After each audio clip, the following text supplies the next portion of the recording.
Assalamualaikum warahmatullahi wabarakatuh. Hai semuanya, perkenalkan saya Rizky Amalia. Dan perkenalkan, nama saya Kinatan Ageng Laksono. Kali ini kami akan mewakili kelompok 2, akan membahas tentang salah satu metode dalam penataan ulang organisasi. Yang lebih mengarah kepada perampingan organisasi atau downsizing. Biar lebih ringkas. Selanjutnya kami akan menyebut downsizing sebagai perampingan organisasi ya teman-teman. Teman-teman tahu nggak sih apa yang dimaksud sama perampingan organisasi? Ya, jadi perampingan organisasi ini salah satu cara mengurangi ukuran organisasi dan meningkatkan efisiensi organisasi. Nah, kenapa sih perlu dilakukan perampingan organisasi? Jadi ada 6 alasan yang bikin organisasi melakukan perampingan organisasi. Alasan yang pertama yaitu adanya krisis ekonomi yang dialami oleh organisasi. Alasan kedua yaitu pendapatan organisasi lebih kecil dibandingkan pengeluaran, alias besar pasak daripada tiang.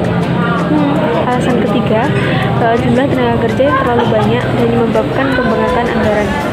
Alasan keempat, kebutuhan organisasi akan tenaga kerja yang lebih profesional dan personalia baru. Yang kelima, ketika organisasi ingin membuka cabang baru atau memindahkan lokasi. Serta alasan terakhir yang nggak bisa dihindari, yaitu adanya perkembangan teknologi. Nah, gimana sih caranya ngelakuin perampingan organisasi? Ada beberapa cara. Yang pertama, dan yang paling populer adalah pengurangan karyawan melalui PHK. Selain itu, perampingan organisasi bisa juga dilakukan dengan cara mendesain ulang pekerjaan maupun memangkas hierarki manajemen atau unit tertentu dalam organisasi. Nah, pemangkasan hierarki manajemen atau unit tertentu bisa dilakukan dengan divestasi, outscoring, reorganisasi atau penundaan.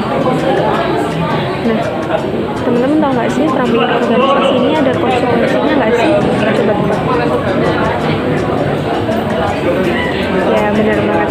Ada konsekuensinya ya, yaitu meningkatnya tenaga kerja kontingen atau temporer. Oke, yang selanjutnya adalah tahapan dalam perampingan organisasi. Apa aja sih tahapannya? Tahapan yang pertama yaitu mengklarifikasi strategi dalam organisasi. Klarifikasi strategi ini berguna bagi atasan untuk menjelaskan bagaimana perampingan strategi itu dapat berdampak bagi organisasinya. Nah, pada tahapan ini memungkinkan bagi anggotanya untuk menyuarakan pendapatnya, bertanya lebih lanjut, atau dapat melakukan konseling juga bisa. Kemudian tahap yang kedua adalah menentukan model mana yang akan digunakan dalam perampingan organisasi tersebut.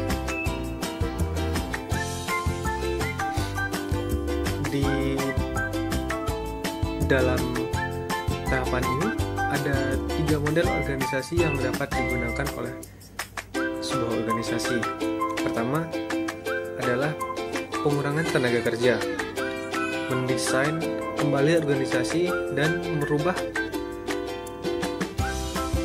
sistem dalam organisasi tersebut. Nah, selama pandemi ini banyak sekali perusahaan yang mengalami penurunan pemasukan, sehingga banyak dari mereka itu melakukan PHK ataupun mengurangi insentif bagi pensiunannya. Ini adalah salah satu contoh dari pengurangan tenaga kerja di tahap yang kedua ini. Kemudian setelah kita menentukan model yang tepat untuk melakukan perampingan organisasi itu, kita mulai dapat menerapkan perubahannya. Pada tahapan ini lebih baik jika diterapkan dari atas ke bawah.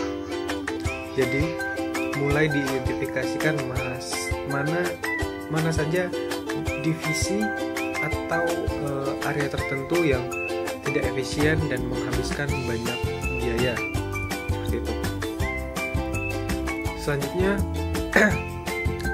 kita sampai ke tahap yang keempat dalam perampingan organisasi. Pada tahapan ini kita juga perlu memperhatikan mereka yang terdampak oleh perampingan organisasi, seperti mereka yang ter-PHK ataupun mereka yang insentifnya dikurangi. Di sini pihak organisasi sebaiknya menjelaskan sejelas mungkin kepada orang yang terdampak, orang-orang yang terdampak. Kemudian apa alasan organisasi melakukan perampingan ini, kemudian organisasi saat ini itu seperti apa, terus tujuan organisasi kedepannya seperti apa, seperti itu.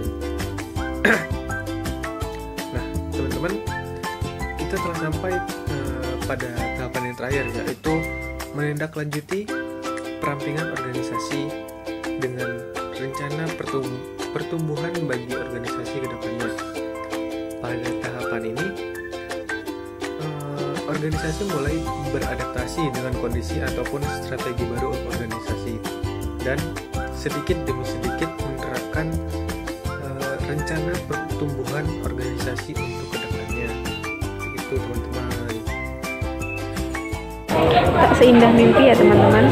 Dan sayangnya hasil riset menunjukkan bahwa perampingan organisasi ini memiliki efek negatif baik bagi aspek performa finansial organisasi maupun sumber daya manusianya. Bahkan di sebuah riset Garapan Rowan dan kawan-kawan disebutkan bahwa pada level individual perampingan organisasi ini dapat menyebabkan meningkatnya stres dan penyakit, kehilangan harga diri, hilangnya kepercayaan dan loyalitas, serta dapat menyebabkan masalah pada pernikahan maupun keluarga. Oh, ternyata banyak banget ya akibat buruk yang ditimbulkan dari perampingan organisasi ini. Oke teman-teman, sekian pembahasan dari kami tentang perampingan organisasi atau down seasoning.